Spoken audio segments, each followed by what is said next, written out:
दोस्तों, साइट पे काम चल रहा है, लेबर रोज पैसे मांग रहे हैं, सप्लायर लोगों के रात बेरात फोन उठा उठा कर आप थक गए, बैंक की ईएमआई की डेट भी पास आ रही है और क्लाइंट बोलता है बिल तो मिल गया है लेकिन पेमेंट नेक्स्ट वीक में होगा।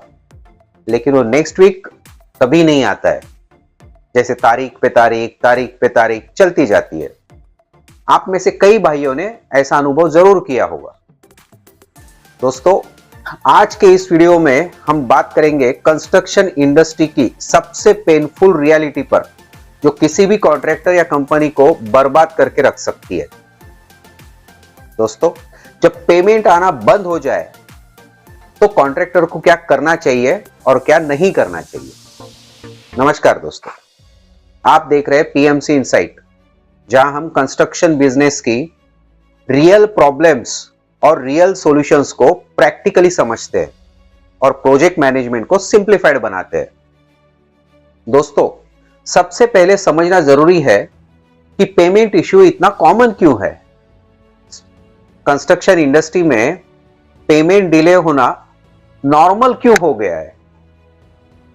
इसके कुछ कारण हो सकते हैं दोस्तों, जैसे कि क्लाइंट का खुद का कैश फ्लो टाइट हो जाता है, आपके और क्लाइंट दोनों की बिलिंग प्रोसेस वीक है, वर्क ऑर्डर कॉन्ट्रैक्ट में क्लॉजेस वन साइडेड है, या फिर कॉन्ट्रैक्टर का पेमेंट फॉलो प्रोफेशनल और इफेक्टिव नहीं है।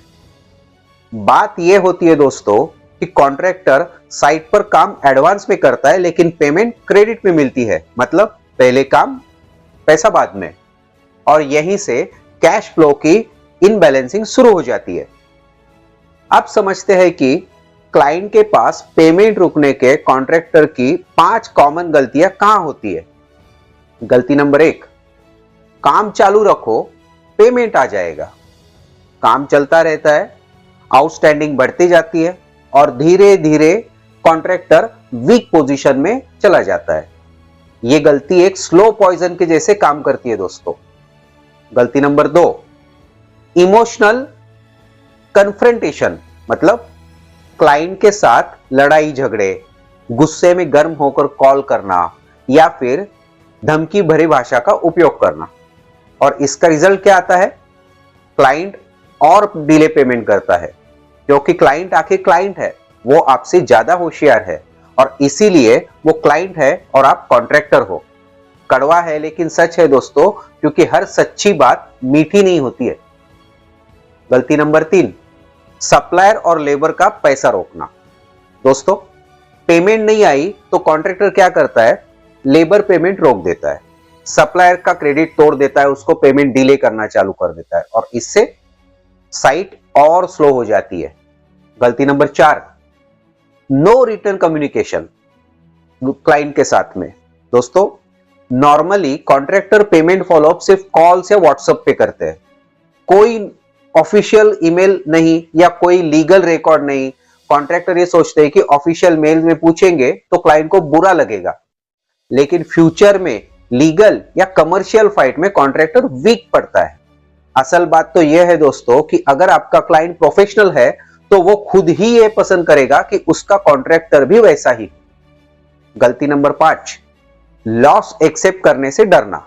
दोस्तों, कॉन्ट्रैक्टर सोचता है कि थोड़ा और काम कर लेता हूं, शायद जल्दी ही रिकवर हो जाएगा, और यहीं पर छोटा नुकसान बड़े नुकसान में तब्दील हो जाता है दोस्तों। जैसे बूंद बूंद से सागर बनता है, वैसे ही पैसे पैसे से नुकसान भी बढ़ता है।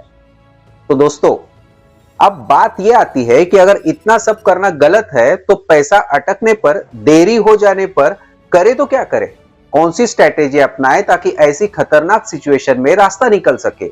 तो समझते हैं कि ऐसी सिचुएशन में क्या करना चाहिए और क्या नहीं।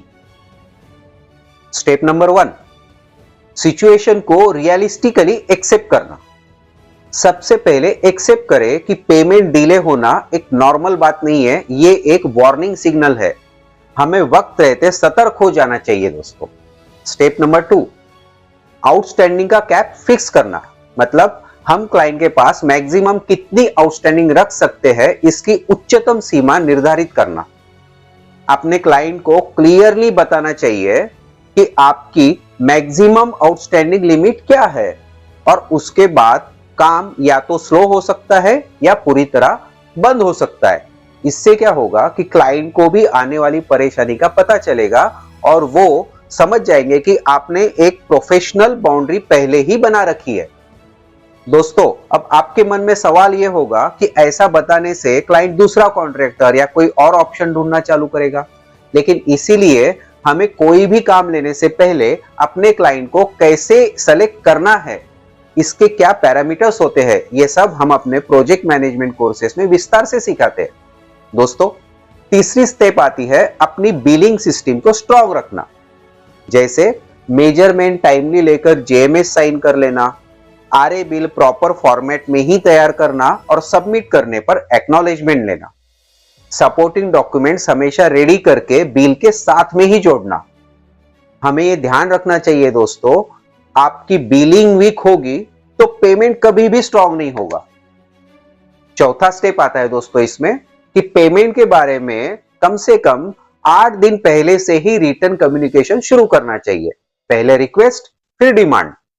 आपका हर फॉलोअप ईमेल में होना चाहिए। सीसी में हमेशा ही क्लाइंट के डिसीजन मेकर्स को रखना चाहिए और हर फॉलोअप में पोलाइट और प्रोफेशनल लैंग्वेज का ही यूज करना चाहिए। यह सब क्लाइंट पर स्लोली प्रेशर क्रिएट करता है दोस्तों। और हमेशा याद रखिए, प्रोफेशनल क्लाइंट गुंडों से नहीं पर कायदे और प्रोफेशनल लोगों से डरते हैं। यह एक साइकोलॉजिकल रियलिटी है। पांचवा स्टेप आता है दोस्तों इसमें पार्शियल वर्क या स्लो डाउन स्ट्रेटेजी।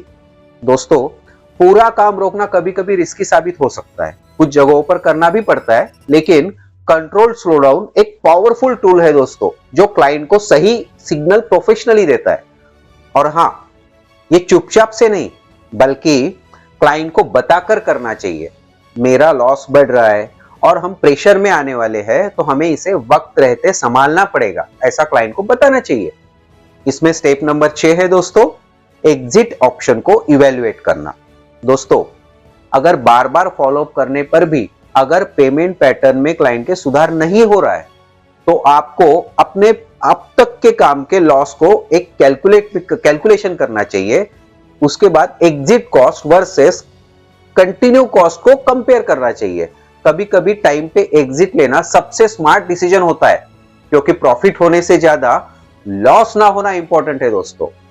अब बात करते हैं कि ऐसी सिचुएशन में प्रोजेक्ट मैनेजमेंट कंसल्टेंट का रोल क्या होना चाहिए, जो कि हम भी निभाते हैं, क्योंकि हम भी एक प्रोजेक्ट मैनेजमेंट कंसल्टेंट है।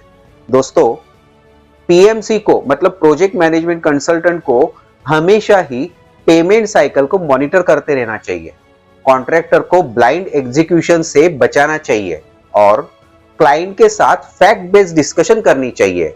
और एक प्रोजेक्ट मैनेजमेंट कंसल्टेंट का रोल होता है कि वो हमेशा ही क्लाइंट और कॉन्ट्रैक्टर दोनों को सही तरीके से हैंडल कर पाए, ताकि क्लाइंट का भी काम हो और कॉन्ट्रैक्टर का भी नुकसान ना हो।